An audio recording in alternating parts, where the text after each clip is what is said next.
His entire goal, if you read his diary, he had one great goal, and that was to spend one day without one interrupted thought.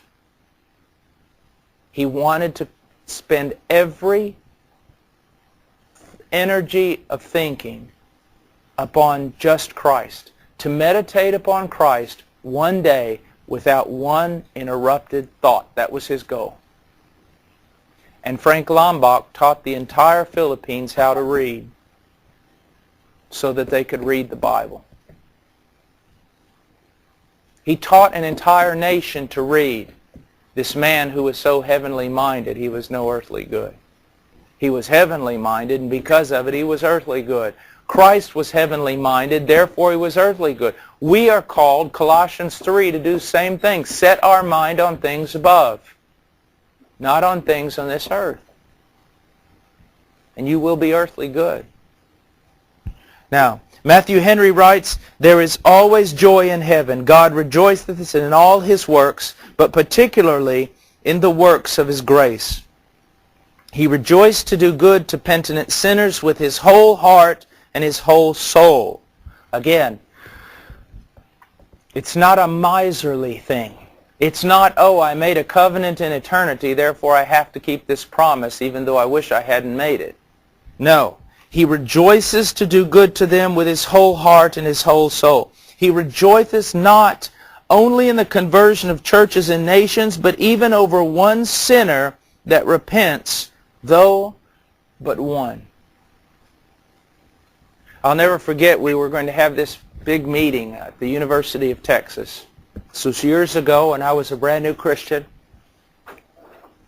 And it was a great lesson and a great rebuke. We had been praying for a long time. We organized this thing, and we brought in a preacher who was really was a man of God. And we thought the whole campus was going to be converted. That's what we were praying for, that the whole campus would be converted. And then after the meetings, we were all so depressed we couldn't stand it because only 5 people made professions of faith. And we were so discouraged that for a few days we didn't even follow up on them. It's like the whole thing was a failure. And then a dear friend of mine, Mike Martin, who's now a doctor in Tulsa, he came in and he was almost red hot with anger. He said, "Look at us. We're pitiful. We're just pitiful. 5 people claim to be converted in that, and we despise it. Because the whole campus didn't get converted, we're angry. Yet we won't even visit the 5. You know, and it was a rebuke to all of us. God rejoices over one person being converted. We should do the same. We should do the same. I want us to look at Edward Payson here, and this is where we finish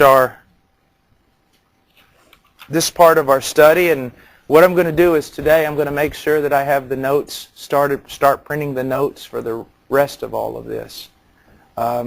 Many of you just have this part. Some of you maybe have the second part. I'm not sure. How many of you, your notes terminate with what we're doing now? Okay, I thought so.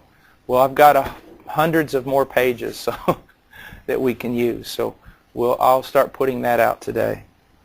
Let's take a short break, and then we're going to come back and look at why God rejoices over the redeemed.